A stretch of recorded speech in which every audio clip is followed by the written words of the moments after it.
ఆవిడ మెచ్చుకోవాలని చెల్లెలి సంతోషం కోసం పిచ్చివాడా రథం నడుపుతున్నావు. కానీ శిష్టయ గుయీతలోదరి అష్టమ గర్భంబు నిన్ను హరించు జుమి, నిన్ను చంపేస్తుందిరా 8వ గర్భం అంది. ఇప్పటి వరకు కంసుడు పరమ ప్రేమతో ఉన్నాడు. ఈ మాట వినపడింది ఆకాశంలోంచి. వినపడగానే రథాన్ని ఆపాడు, కిందకి దిగాడు. అంతే, కళ్ళు ఎర్రబడిపోయి గుడ్లు తిరుగుడు పడ్డాయి. అపారమైన కోపం వచ్చేసింది. కందగడ్డైపోయింది మొహం, బుగ్గలు కదిలిపోతున్నాయి, దవడలు ఊగిపోతున్నాయి, పెదవులు కదిలిపోతున్నాయి. తన ఎడమ చేత్తో చెల్లెలి యొక్క కొప్పు పట్టుకుని రథంలోంచి కిందకి లాగేశాడు. లాగేసి కరవాలాన్ని కవచంలోంచి పైకి తీసి కత్తిని డాల్లోంచి ఒక్కసారి ఆవిడ్ని నరికేయడానికని సిద్ధపడుతున్నాడు. ఆ సిద్ధపడుతున్నటువంటి సందర్భంలో ఇప్పుడు ఆలోచించుకోవడానికి సమయం లేదు, ఏం మాట్లాడాలి. వసుదేవుడు మాట్లాడాలి. ఇది చాలా గమ్మత్తైనటువంటి సన్నివేశం. ఇలా ఉంటుంది అని కూడా ఎవరు ఊహించరు. రథం నడుపుతున్నవాడు బావమరిది తన చెల్లెల్నే చంపేస్తాడు లాగేశని గాని అశరీరవాణి పలుకుతుందని గాని వసుదేవుడు కలకంటాడండి. కాబట్టి ఇప్పుడు ఏం మాట్లాడాలి అంటే, ఇలాంటప్పుడు కూడా ఏమీ కంగారు పడకుండా, ధర్మం తప్పకుండా, చాలా పెద్ద మనిషిగా తానప్పుడు మాట్లాడినటువంటి మాట తాను తప్పలేనటువంటి మాట అయ్యేటట్టుగా మాట్లాడగలగడం అంటే దానికి ఈశ్వరానుగ్రహం ఉండాలి. లేనివాడు మాట్లాడలేడు. అలాగా ఏ రకంగా ఈశ్వరుడితో అనుబంధం పెట్టుకున్నా ఈశ్వరుణ్ణే చేడుతాం. పసిపిల్లవాడు తెలియక దీపాన్ని ముట్టుకున్నాడు, చెయ్యి కాలుతుంది. మధ్య వయస్కుడు ముట్టుకున్నాడు, చెయ్యి కాలుతుంది. పరమవృద్ధుడు ముట్టుకున్నాడు, కాలుతుంది. జ్ఞాని ముట్టుకున్నాడు, కాలుతుంది. ఎవరు ముట్టుకున్నా కాల్చడం దీపం యొక్క స్వభావం. ఏ భావనతో ముట్టుకోండి, అయ్యో దీపం ఎంత బాగుందో అని వేలు పెట్టినా కాలుతుంది. మీరు పరాకుగా ఉండి ముట్టుకున్నా కాలుతుంది. కాల్చడం దాని స్వభావం. అలాగే ఉద్ధరించడం ఈశ్వరుడు యొక్క స్వభావం. అందుకని మనస్సుని ప్రయత్నపూర్వకంగా లౌకికమైనటువంటి అనుబంధాలలోంచి ఈశ్వరుడి వైపుకి తిప్పి పెట్టారనుకోండి. తిప్పి పెట్టడం అంటే చాలా మందికి ఒక దురభిప్రాయం ఉంటుంది ప్రపంచంలో. మనస్సుని తిప్పి ఈశ్వరుడు యందు పెట్టడం అంటే సంసారాన్ని వదిలిపెట్టేయడం అండి అని. అలా ఏం ఉండదు. ఇది ఎలా ఉంటుందంటే, మీ ఇంట్లో 8 పంపులు ఉంటాయి. సింకులో ఒక పంపు ఉంటుంది, వాష్ బేసిన్లో ఒక పంపు ఉంటుంది, స్నానం చేసేటప్పుడు బాత్రూంలో ఒక పంపు ఉంటుంది. సెల్ ఫోన్స్ కట్టేయండి సార్. ఆ తర్వాత మీరు సెల్ ఫోన్ తీసుకొచ్చి ఇక్కడ మాట్లాడితే 100 మందికి డిస్టర్బెన్స్ ఉంటుంది భాగవతానికి సెల్ ఫోన్ అవసరమా?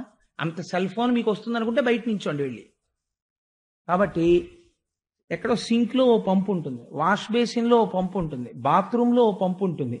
ఇన్ని పంపుల్లోనూ నీళ్లు రాలేదనుకోండి, రాకపోతే ప్రతి పంపు గొట్టంలోనూ నీళ్లు పోయిరు. పైన ఉన్న ఓవర్ హెడ్ వాటర్ ట్యాంక్లో నీళ్లు పోస్తారు. ఓవర్ హెడ్ వాటర్ ట్యాంక్లో నీళ్లు పోస్తే అన్ని పంపుల్లోకి నీళ్లు వస్తాయి. అలాగే మీరు ఎన్ని రకాలైన అనుబంధాలతోనైనా సంసారంలో ఉండొచ్చు. శాస్త్రం ఏం చెప్తుందంటే, భార్యతో ఉంటాడు సంసారంలో, పరమ ప్రీతితో భార్య యందు సంతోషంగా ఉండొచ్చు.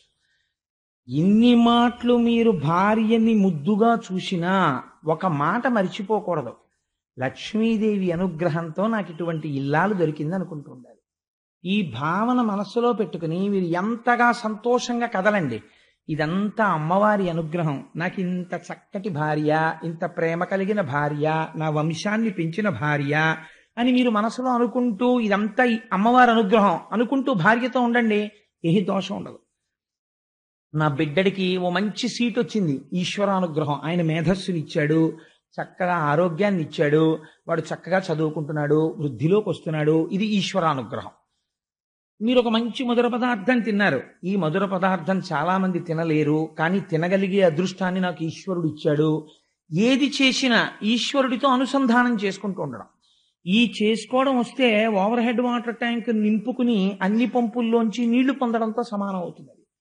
కాబట్టి ఇందులో ఏ ప్రేమ భావన చేత మంచిది, మిగిలినవి కూడా మంచివే, నేను కాదన్ను. అది కూడా ఈశ్వరుణ్ణి చేరుస్తాయి. కానీ ప్రతి క్షణం నరకమే. ఈశ్వరుడితో శత్రుత్వం పెట్టుకుని కూడా ఈశ్వరుణ్ణి పొందిన వాళ్ళు ఉన్నారు. హిరణ్యకశిపుడు పొందాడు. కానీ భగవంతుడితో శత్రుత్వం పెట్టుకుని బతికినటువంటి బ్రతుకు 10 మంది చేత అసహ్యింపబడుతుంది. అలా బ్రతకకూడదు. ఈశ్వరుడు యందు ప్రేమతో బ్రతికిన బ్రతుకు 10 మంది చేత ఆదరింపబడుతుంది, మంచి సద్బుద్ధినిస్తుంది, ఇహమునందు మంచి నడువడినిస్తుంది, పరమునందు ఈశ్వరుని యొక్క అనుగ్రహాన్ని కటాక్షించి ఆయన యొక్క పాదములు చేరుకునేటటువంటి అదృష్టాన్ని కటాక్షిస్తుంది. కాబట్టి సాత్వికమైనటువంటి భక్తి అన్నిటిలోకి చాలా గొప్ప భక్తి. ఈ భక్తితో ఉండడానికి, ఈశ్వరుణ్ణి పట్టుకోవడానికి మీకు ఒక ఆలంబనం కావాలి. మీరు ఏమీ వినకుండా, అసలు భగవత్ స్వరూపం గురించి ఏమీ తెలియకుండా భగవంతుణ్ణి పట్టుకో అని మీరు మనస్సును అన్నారనుకోండి, అది ఎలా పట్టుకుంటుంది? పట్టుకోదు. మీకు లోపల అది బాగా పట్టుకోవాలంటే అందరికన్నా బాగా సులభుడై రావాలి పరమాత్మ. లేకపోతే ఆయనకి ఏమి కర్మండి? ఒక పసిపిల్లవాళ్లే పుట్టి పశువుల వెంట పరిగెత్తి, ఆవుల వెంట పరిగెత్తి, దూడల వెంట పరిగెత్తి, చోరలీల చేసి ఎందుకన్ని లీలలు చేశాడు అంటే, ఈ లీలలు చేయడం వెనకాతల అంతరార్థం ఏమిటంటే, మీకు దాని లోపల ఉన్న రహస్యం అర్థం అవ్వచ్చు, అర్థం అవ్వకపోవచ్చు. కనీసం బాహ్యంలో ఆ కథ మనస్సుని పట్టుకుందనుకోండి, పట్టుకుంటే మనస్సు అస్తమానం తరచి దాని గురించి ఆలోచిస్తుంది. ఆలోచించినప్పుడు పట్టుకున్న వస్తువు దేన్ని పట్టుకుంది? కృష్ణుడిని పట్టుకుంది. రసో వై సహా అని పేరు ఆయనకి. కాబట్టి అది ఏ ఫలితాన్ని ఇస్తుంది? ఈశ్వరుడి దగ్గరికి చేరుస్తుంది. మనస్సుకి అపారమైనటువంటి తృప్తిని, ప్రశాంతతని కల్పిస్తుంది. కాబట్టి దశమస్కంధం భాగవతంలో ఆయువు పట్టు అనడానికి కారణం, భాగవతంలో దశమస్కంధంలోకి వచ్చేటప్పటికే కృష్ణ పరమాత్మ యొక్క ఆవిర్భావాన్ని, లీలల్ని విశేషమైనటువంటి వర్ణన చేశారు వ్యాస భగవానుడు. ఆంధ్రీకరించి పోతన గారు మనకు ఉపకారం చేశారు. నవమస్కంధంలో ఒక గమ్మత్తు చేశారు. నవమి నాడు రామచంద్రమూర్తి పుట్టారు. దశమస్కంధాన్ని ప్రారంభం చేసే ముందు నవమస్కంధంలో రామాయణం చెప్పారు వ్యాసుల వారు కానీ, పోతన గారు కానీ. నవమస్కంధంలో ఎక్కువ భాగం యథార్థానికి రామచంద్ర ప్రభువు యొక్క సంకీర్తనమే. కానీ నేను దాన్ని అంత విపులంగా మళ్ళీ ఎందుకు స్వీకరించలేదంటే, ఇతపూర్వం మనం అందరం ఇక్కడ రామాయణం చెప్పుకుని ఉన్నాం కాబట్టి ఆ రామాయణం చెప్పుకున్నటువంటి ఫలితాన్ని, ఆ రామాయణం చెప్పుకున్నటువంటి పరిస్థితిని భాగవతాంతర్గతం చేసి తీరుతాడు రామచంద్రమూర్తి. ఆయన కృపా కటాక్షములు ఉన్నవాడు కాబట్టి మనం ఇంకొక స్కంధం వైపుకి నడవడానికి అవకాశం ఉంటుంది అని రామాయణంలో నవమస్కంధంలో ఉన్న రామాయణాన్ని పక్కన పెట్టడం జరిగింది. అంత మాత్రం చేత నేను దానిని విడిచిపెట్టినట్లు కాదు. అందుకని నేను ఒక 4 వాక్యములలో రామాయణాన్ని పూర్తి చేసేసాను అనుకోండి. పూర్తి చేసేస్తే నేను నవమస్కంధంలో రామాయణం చెప్పేసినట్టే కదా.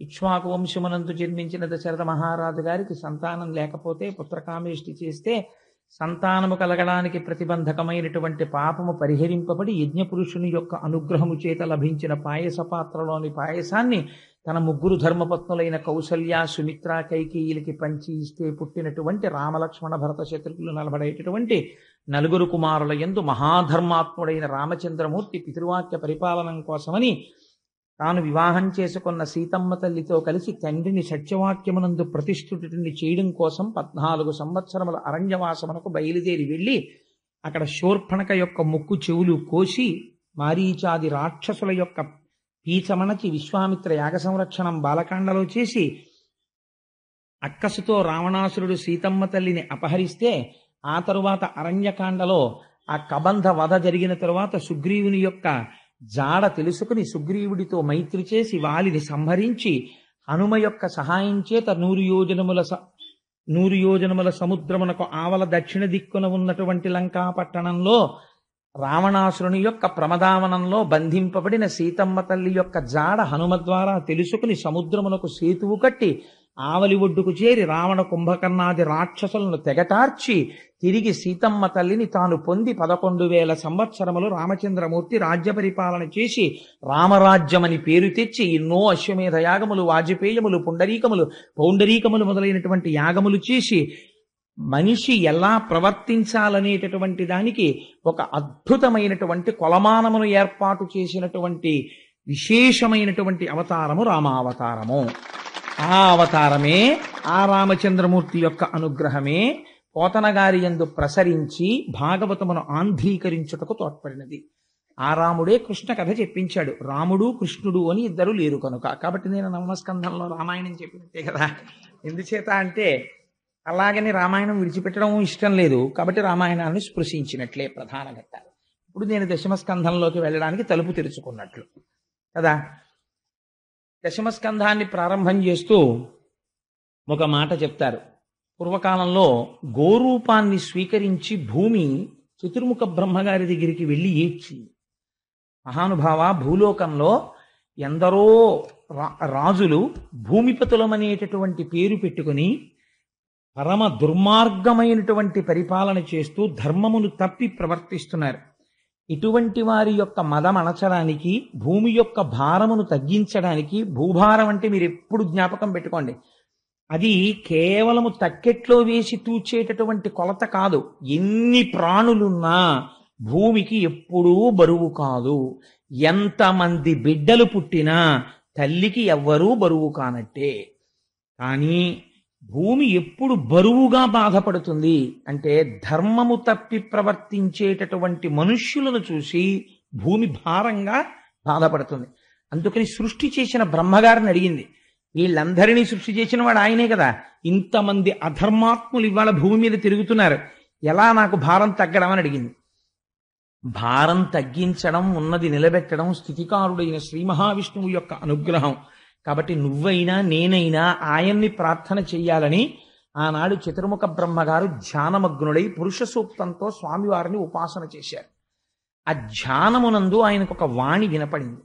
వెంటనే కళ్ళు తెరిచి ఒక చిరునవ్వు నవ్వి బ్రహ్మగారు అన్నాడు, ఇటువంటి మహానుభావుడండి నిజంగా చతుర్ముఖ బ్రహ్మ. ఆయన అన్నాడు, ఓ భూమి, నువ్వేం బెంగ పెట్టుకోకు, స్వామి తొందరలో కృష్ణావతారాన్ని స్వీకరిస్తున్నారు. ఆ అవతారం స్వీకరించింది మొదలదొక చిత్రమైన అవతారం. కన్నులు తెరువని కడుచిన్ని పాపడై దానవిచను బాలు త్రావి చంపి, కళ్ళింకా సరిగ్గా తెరవడం రానటువంటి పిల్లవాడిగా ఉన్నప్పటి నుంచి రాక్షస సంహారం ప్రారంభం చేసేస్తాడు. కాబట్టి ఎందరో రాక్షసులు, ఎందరో దుర్మార్గులు మరణిస్తారు, నీకు భారం తగ్గుతుంది. కానీ స్వామి ఆదేశం ఇచ్చారు, దేవతలు సురకాంతలు తమ తమ అంశలతో భూమి మీద జన్మించమని. ఆయన యదుకులంలో జన్మించపోతున్నారు. యాదవుడిగా పశువులను కాసేటటువంటి వాడిగా జన్మించపోతున్నాడు. జగదాచార్యుడుగా లోకమునకు జ్ఞానమిస్తాడు అని చెబితే భూకాంత పరమ సంతోషాన్ని పొందినటువంటిదై తిరిగి వెళ్ళిపోయి కృష్ణ పరమాత్మ యొక్క ఆగమనము కోసమని నిరీక్షణ చేస్తాను. ఈలోగా భూమి యందు యదువంశమునకు చెందినటువంటి శూరసేనుడు అనబడేటటువంటి ఒక రాజు మధురా రాజ్యాన్ని పరిపాలిస్తున్నాడు. ఆయన కుమారుడు వసుదేవుడు. భోజవంశమునకు చెందినటువంటి వారు ఇద్దరు అన్నదమ్ములు ఉన్నారు. ఒక ఆయన పేరు ఉగ్రసేనుడు, ఒక ఆయన పేరు దేవకుడు. వాళ్ళిద్దరు అన్నదమ్ములు. ఈ ఇద్దరు అన్నదమ్ముల్లో దేవకుని యొక్క కుమార్తె దేవకి, ఉగ్రసేనుని యొక్క కుమారుడు కంసుడు. కాబట్టి అన్నదమ్ముల బిడ్డలు కనుక కంసుని యొక్క చెల్లెలు దేవకీదేవి. ఈ దేవకీదేవిని శూరసేనుని యొక్క కుమారుడైన వసుదేవునికిచ్చి వివాహం చేశారు. ఇక్కడే ప్రారంభం అవుతుంది. దశమస్కంధం ఉపనిషద్ రహస్యం. కాబట్టి దశమస్కంధం ప్రారంభంలోనే 1,00,000 టన్నుల ప్రశ్న ఒకటి పడుతుంది. ఆ ప్రశ్న లోపల కాని విడింది అనుకోండి, విద్యతే హృదయ గ్రంథి విడిపోయినట్టు. కాబట్టి అది చాలా పరమ పవిత్రమైనటువంటి ఆఖ్యానం, కృష్ణ జననం. కాబట్టి మీరందరూ కూడా ప్రశాంత చిత్తులై వినే ప్రయత్నం చేయండి. ఈ దేవకీ వసుదేవులకి వివాహం జరిగిన తరువాత కొన్ని వందల గుర్రాల్ని, బంగారు ఆభరణములతో అలంకరింపబడినటువంటి ఏనుగుల్ని, కొన్ని వేల రథముల నిండా బంగారాన్ని, కొన్ని వందల మంది దాసీజనాన్ని ఏర్పాటు చేసి మహానుభావుడైనటువంటి దేవకుడు తన కుమార్తెని అత్తవారింటికి పంపుతున్నాడు. పంపుతుంటే కొన్ని వేల రథములు అనుసరించి వెడుతున్నాయి రాజమార్గంలో. ఇంకా వెళ్ళడానికి సిద్ధంగా ఉంది రథం. ఈ సమయంలో ఆ రథాన్ని చోదనం చెయ్యడానికి ఒక సారథి ఉంటాడు. ఎవరికో ఒకరికి ఆ బాధ్యత అప్పచెప్తారు కదా. సాధారణంగా రాజులు ఆ రథాన్ని నడపరు. ఇలాంటి సమయంలో కంసుడు అకస్మాత్తుగా వచ్చాడు. ఆయనకి చెల్లెలంటే మహాప్రేమ, మీరు మర్చిపోకూడదు ఆ విషయాన్ని. ఆవిడ అన్నదమ్ముడి యొక్క, తన తండ్రి గారి యొక్క సోదరుని కుమార్తె అయినా చాలా ప్రేమ దేవకీదేవి అంటే. కాబట్టి ఆయన రథాన్ని నడపడానికి సిద్ధపడ్డాడు. కానీ కంసుడి ప్రేమ చాలా గమ్మత్తుగా ఉంటుంది, మన ప్రేమలాగే ఉంటుంది. అది కూడా కిందటి ఏడాది కనపడినప్పుడు నా బెస్ట్ ఫ్రెండ్ అండి, నా ప్రాణం అంటాడు. వచ్చే ఏడాది కనపడి మీ బెస్ట్ ఫ్రెండ్ ఏడండి అంటే అబ్బాయి తెలుసుకోలేకపోయానండి, వాడికి నాకు ఇప్పుడు మాటలు లేవండి అంటే అలా ఉంటుంది. స్నేహం చిరకాలం వర్ధిల్లేటట్టుగా చెయ్యాలి తప్ప ఇవాళ స్నేహం చేసి రేపు వదలకూడదు. అందుకే స్నేహం నిలబెట్టుకోవడం వశిధారావ్రతం. అందుకే ఎక్కువ మందితో స్నేహం ఉండకూడదు. తనకి సరిపోయే వారితోనే స్నేహం చెయ్యాలి, దానికి వయసు అడ్డు రాదు. అలా స్నేహం చేసింది జీవితాంతము నిలబడిపోవాలి. ఆ స్నేహాలు అంత పవిత్రం కావాలి. అంతేకాని ఇవాళ స్నేహం చేసి రేపు విడాకులు ఇచ్చుకోకూడదు. స్నేహానికి అంత అందంగా ఉండాలి స్నేహం అన్నది. సరే, అందుచేత ఈ కంసుడు రథాన్ని నడుపుతాను అని బయలుదేరాడు. చాలా సంతోషించారు. ఎందుచేత ఆయన ఉగ్రసేనుని యొక్క కుమారుడు, ఆయనకి నడపవలసిన అవసరం ఏం లేదు. కానీ తానే చెల్లెల్ని అత్తవారింటికి దింపుతానని బయలుదేరి పగ్గములు పట్టుకున్నాడు. ఆ గుర్రాలను నడుపుతున్నాడు. వెనక దేవకీ వసుదేవులు కూర్చున్నారు. ఈ రథం వెళ్ళిపోతోంది. మీరు ఇప్పుడు ఒక్క విషయాన్ని కొంచెం జాగ్రత్తగా ఆలోచించండి. నేను తరచూ సభలో ఉండేవారికి వచ్చేటటువంటి సందేహాలు నేనే వేసుకుని అడుగుతుంటాను ప్రశ్నలు. ఇప్పుడు ఎవ్వరూ ఏమీ అనలేదనుకోండి, కంసుడు ఏమైనా చేస్తాడా? ఏమీ చెయ్యడు. అత్తవారింటికి దింపేస్తాడు దేవకీదేవి. పోనీ ఎవరైనా వచ్చి గూఢచారులు కానీ ఋషులు కానీ నమ్మదగిన విశ్వసనీయత కలిగినటువంటి వ్యక్తులు ఎవరైనా ఏమైనా చెప్పారా? ఎవ్వరూ పలకలేదు. అశరీరవాణి పలికినది అన్నారు. అశరీరవాణి అంటే ఇది చాలా గమ్మత్తైన మాట. శరీరము ఉంటే వాణి ఉంటుంది. వాణి ఉన్నది అంటే అది శరీరములోంచి వస్తోందని గుర్తు. అంతే కదండి. ఇప్పుడు కనీసంలో కనీసం మీకు ఎదురుగుండా నామరూపాలతో ఏదో ఉండాలి. ఓ చప్పుడు వినపడింది, తలుపు చప్పుడు అయిందంటారు. అసలు తలుపే లేదనుకోండి, చప్పుడు వస్తుంది, తలుపు చప్పుడు రాదు. ఏదో మాట వినపడింది అంటారు. అంటే ఏమిటండి దాని గుర్తు? ఎవరో మనుష్యుడు ఉన్నాడనే కదా దాని అర్థం. మనుష్యుడు లేకుండా మాట ఉంటుందా? ఉండదు. ఇక్కడ అంటున్నారు శరీరము లేదు, మాట వినపడుతోంది అంటున్నారు. అలా ఎలా కుదురుతుంది? శరీరం లేకుండా మాట వినపడడం ఏంటి? అదే సామాన్యమైన మాట కాదు. పోనీ అబ్బాయి రథాన్ని తీసుకెళ్లేటప్పుడు జాగ్రత్త అండి, రోడ్డు మీద గోతులు ఉన్నాయని చెప్పు తెలిసింది అనుకోండి, ఆ శరీరవాణి ఫోన్లో చెప్తే చెప్పింది, లేకపోతే లేదు, ఏడు దాని గురించి పెద్ద విశేషం ఏందని వదిలేయచ్చు. అదేం సామాన్యమైన మాట చెప్పలేదు.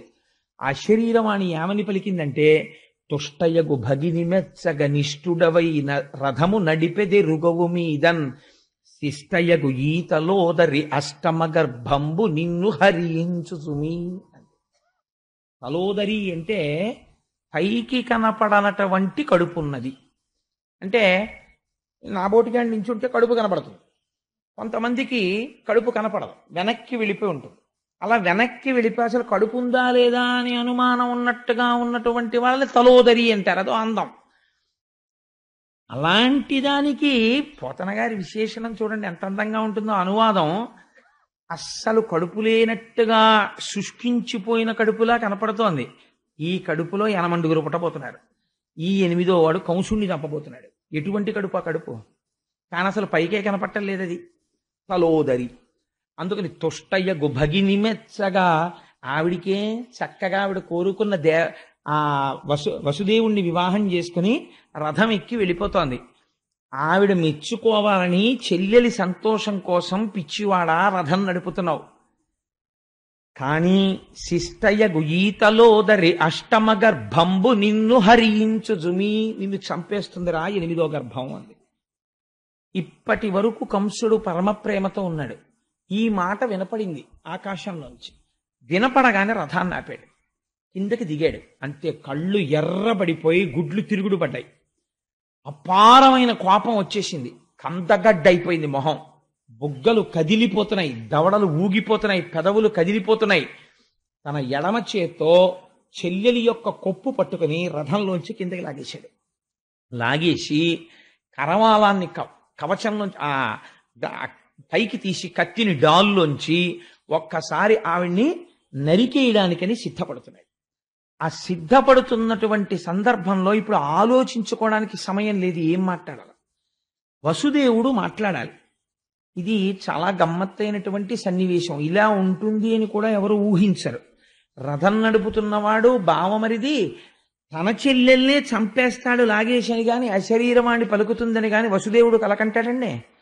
కాబట్టి ఇప్పుడు ఏం మాట్లాడాలి అంటే, ఇలాంటప్పుడు కూడా ఏమీ కంగారు పడకుండా ధర్మం తప్పకుండా చాలా పెద్ద మనిషిగా తానప్పుడు మాట్లాడినటువంటి మాట తాను తప్పలేనటువంటి మాట అయ్యేటట్టుగా మాట్లాడగలగడం అంటే దానికి ఈశ్వరానుగ్రహం ఉండాలి. లేనివాడు మాట్లాడలేడు అలాగా. ఇలాంటి ప్రమాద స్థితిలో ఆయన ఎంత గొప్పగా మాట్లాడాడో చూడండి. అన్నవు నీవు చెల్లెలికి అక్కట మనన చేయుటో మాడలు చీరలిచ్చుటో సారలిచ్చుటో మధుర మంజుల భాషలను ఆదరించుటో చేయక మిన్నుల మోతలే నిజము మేలని చంపకుమన్న మాని రావన్న సహింపుమన్న తగదన్న వేడెదన్ అన్నాడు. ముందు కంసుని యొక్క అనుగ్రహం కోసమని బతిమాలాడు.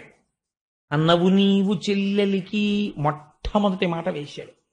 ప్రపంచంలో పరమ పవిత్రమైనటువంటి సంబంధాల్లో అన్న అనిపించుకున్నటువంటి రక్త సంబంధం ఒకటి. ఎందుచేత అంటే అన్నగా పుట్టిన వాడికి ఒక మర్యాద ఉంటుంది. ఏమిటో తెలుసా అండి? ఎప్పుడూ కూడా తన బావగారు బ్రతికుండాలని కోరుకోవాలి. బావమరిది బతకగోరుతాడు అని ప్రపంచంలో ఒక సామెత. ఏది పెట్టండి, ఏది పెట్టకపోనివ్వండి, పుట్టింటికి ఆడపిల్ల వచ్చినప్పుడు అన్నగారు కనీసంలో కనీసం నీకు ఐశ్వర్యం ఉండి పెట్టడం ఇష్టం లేకపోతే అక్క చెల్లెలకి పెట్టక్కర్లేదండి శాస్త్రం. ఏమి చెయ్యాలి అంటే కనీసం ఆ ఉన్న పావుగంట నువ్వు మధురమైన మాటలు మాట్లాడాలి. అందుకే అక్క చెల్లెలు వరసతో ఎవరైనా అన్నగా ప్రేమించారనుకోండి, ఆ అక్క చెల్లెలి యొక్క అభ్యున్నతినే కోరాలి. కాబట్టి మధుర మంజుల భాషలనాదరించుటో నువ్వు అన్నవి కాబట్టి రథం తోలడానికి వచ్చావు. కాబట్టి నువ్వేం చెయ్యాలి? అక్కట మన్నన చేయుటో నీ చెల్లెల్ని సంతోషపెట్టాలి. చీరలు సారెలు మడలిచ్చుటో ఆవిడకో చీర పెట్టాలి, సారె పెట్టాలి, ఏమైనా బహుమానం ఇవ్వాలి. పోనివేమీ నువ్వు ఇవ్వద్దు. మధుర మంజుల భాషలనాదరించుటో చక్కటి మాటలు 4 మాట్లాడాలి. అమ్మా చెల్లెమ్మ చెల్లెలికి ఉన్న చాలా గొప్ప విశేషం ఏమిటో తెలుసా అండి? మరి అది ఆ కోమలత్వం స్త్రీకి ఈశ్వరుడు సహజంగా ఇచ్చాడేమో నాకు తెలీదు. ఒకటి, అమ్మా అన్న మాటకి పరవశం అయిపోతారు వాళ్ళు. 2, చెల్లెమ్మ అనండి, వాళ్ళు ఎంత భద్రత ఫీల్ అయిపోతారు. మీకు ఏ పరిచయం అక్కర్లేదు. రైల్లో ఎవరో కనపడ్డారనుకోండి, చెల్లెమ్మ ఒకసారి ఆ పుస్తకం చూడొచ్చా అన్నారనుకోండి, ఆవిడ చేతిలో ఉన్న పుస్తకం మీకు తోచక, అంతే వాళ్ళు ఎంత భద్రతగా సంతోషిస్తారో. పర్వాలేదు, మనకు హైదరాబాద్ వెళ్ళే వరకు అన్నయ్య దొరికాడు అనుకుంటారు. మరి ఏమిటో తెలీదు, వాళ్ళ మనస్సుల్లో అంత కోమలత్వం ఉంటుంది. దీన్ని జ్ఞాపకం చేస్తున్నాడు వసుదేవుడు. అన్నవు నీవు చెల్లెలికి కనీసం మధుర మంజుల భాషలను ఆదరించుటో, మంచి మాటన్నా మాట్లాడద్దాయా? పోనీ చంపేస్తానంటున్నావు. దేనికి చంపేస్తానంటున్నావు? మిన్నుల మోతలే నిజము. ఎటువంటి ట్రాన్స్లేషనో చూడండి పోతన గారిది. మిన్నుల మోత అంటే గాలిమాట. అది ఎక్కడి నుంచి వచ్చింది? శరీరం లేదుగా. గాలి మాటలు నమ్మి అక్క చెల్లెల్ని చంపేస్తావా? రేపు పొద్దున నేనేమంటాందయ్యా ప్రపంచం? భోజవంశంలో పుట్టాడు కంసుడు, అరివీర పరాక్రమం కలిగిన వాడు. ఓ చెల్లెలు వల్ల 8వ గర్భానికి చచ్చిపోతావని వినపడింది ఎక్కడో గాలిమాట. ఇంకా పాదాల పారాణ్యారని ఆడపిల్లని చంపేశాడు అని లోకం చెప్పుకుంటుంది. ఎంత మహాపాపం అయ్యా అది. అందుకని వధింపకుమన్నా, తొందరపడి చంపకు, సహింపుమన్నా ఓర్చుకో, వేడెదన్ నిన్ను అభ్యర్థిస్తున్నానయ్యా అన్నాడు. అంటే ఆయన అన్నాడు, అది మిన్నుల మోతో ఆధికారిక వాక్యమో నాకు అనవసరం. నేను చచ్చిపోతాను ఈవిడ కడుపున పుట్టిన 8వ పిల్లాడి వల్ల నాకు వినపడింది, నేను చంపేస్తానన్నాడు. ఇప్పుడు వసుదేవుడు అన్నాడు, ఏమిటో బావా చంపేస్తాను అంటున్నావు. నీ అదృష్టం కొద్దీ నీ చావుకో కారణం తెలిసింది. ఈ పిల్లకి పుట్టేటటువంటి 8వ కడుపున పుట్టేటటువంటి వాడు నిన్ను చంపుతాడు అని నీకు తెలిసింది. ఒకవేళ తెలియలేదు, లేదా నువ్వు ఈ పిల్లని చంపేశావు, నీకు చావు రాకుండా ఉంటుంది అని నాకు చెప్పు. ఇది అడిగాడు వసుదేవుడు. భాగవతం ప్రారంభం ఏ ప్రశ్నతో చూడండి. అందుకే పరీక్షిత్ అన్నాడు, ఇది విని నాకు చావు భయం పోయింది, కానీ నే బతికున్నన్నాళ్ళు ఈ కథలు వినాలన్న కంగారుగా ఉంది, తొందరగా చెప్పే అయిపోతుందేమో భాగవతం, నాకు బెంగగా ఉంది అన్నాడు. చూడండి పరీక్షిత్ ఏ స్థితిని పొందేశాడో. మరణ భయం పోయింది ఆయనకి. ఇంకొకడు మరణ భయం పొందుతున్నాడు కంసుడు. మరణ భయం పొందుతున్న వాడి కథ వింటూ మరణ భయాన్ని పోగొట్టుకుంటున్నాడు పరీక్షిత్. మరణం అంటే ఏమిటి భావాలు? ఓ మరణం వస్తుంది మరణం వస్తుందని ఓ విలవిల్లాడిపోతున్నావు కదా. నేను ఒక్క మాట చెప్పనా, చాలా తేలిగ్గా చెప్పేస్తాను నీకు మరణం అంటే ఏమిటో. ఇక్కడ పెద్ద భూమి ఉంటే కాస్త మట్టి తీసి ఇక్కడ ఎట్టుకుని పిల్లలకి చెయ్యి చాపి చిన్నప్పుడు ఏంటంటే ఇల్లు కడిగి ఏదో కాళ్ళు కడిగి చేతులు కడిగి ఆకేసి పప్పేసి అన్నమేసి అంటారు. అలా ఇందులో కాస్త మట్టి తీసి ఇందులో పెట్టి, ఇందులో నీళ్లు తీసి బ్రహ్మాండంలోంచి ఇందులో పెట్టి, ఇందులో ఆకాశం తీసి ఇందులో పెట్టి, ఇందులో వాయువు తీసి ఇందులో పెట్టి, ఇందులో అగ్ని తీసి ఇందులో పెట్టి, ఈ 5 కలిపి 5 కొంచెం సేపు నీళ్లలో బుడగలా తిరిగి ఆ తర్వాత బుడగ పగిలిపోయినట్టు ఇందులో ఉన్నటువంటి భూమి అందులోకి వెళ్ళిపోయి, ఇందులో ఉన్న అగ్ని అందులోకి వెళ్ళిపోతే అదే మరణం. ఏముందని పెద్ద విశేషం ఏముంది? అసలు లోపల ఉన్నది ఎప్పుడూ ఉంటుంది, అది బయటికి వెళ్ళిపోతుంది. ఇది వెళ్ళిపోతుంది. మళ్ళీ ఎలా వెళ్ళిపోతోంది అంటే వసుదేవుడు అన్నాడు, ఆ వెళ్ళడం కూడా ఎలా పెడుతుందో తెలుసా? వెళ్ళిపోయే ముందే తాను మళ్ళీ పుట్టవలసినటువంటి జన్మని ఉపాధిని వెతికేసుకుంటుంది స్మరణ చేత. ఇది చాలా ముఖ్యమైన మాట, మీరు గుర్తుపట్టాలి. స్మరణ చేత. ఎందుకని? మనస్సుకి ఏదో అలవాటు అవుతుంది, సంస్కారం. అస్తమానం ఈశ్వరుడు గురించి వినడం అలవాటు అనుకోండి, భగవంతుడి గురించి చెప్పడం అలవాటు అనుకోండి, భాగవతం చదువుకోవడం అలవాటు అనుకోండి, వాడి వెళ్ళిపోయేటప్పుడు కూడా వాడి సంస్కారం అక్కడే ఉంటుంది. కాబట్టి వాడు ఉత్తర జన్మలో ఏమవుతాడో తెలుసా అండి? ఒక మహాపండితుడికి కొడుగ్గా పుట్టి చిన్నతనం నుంచే అన్ని నేర్చేసుకుని పరవశించిపోయి ఈశ్వరుడు గురించి చెప్పుకుంటూ ఈశ్వరుడిలో కలిసిపోతాడు. ఒకడికి ఐశ్వర్యం మీద ఉండిపోయింది భ్రాంతి, మార్కండేయ పురాణం నిర్దాక్షిణ్యంగా చెప్పింది. వాడు ఏమవుతాడో తెలుసా అండి? పునర్జన్మ ఇచ్చే ముందు ఆఖరి ఆలోచనని బట్టిస్తాడు ఈశ్వరుడు. ఐశ్వర్యం గురించి ఆలోచించిన వాడికి ఏమిస్తారో తెలుసా అండి? తల పగిలి చచ్చిపోవలసిన జన్మిస్తారు.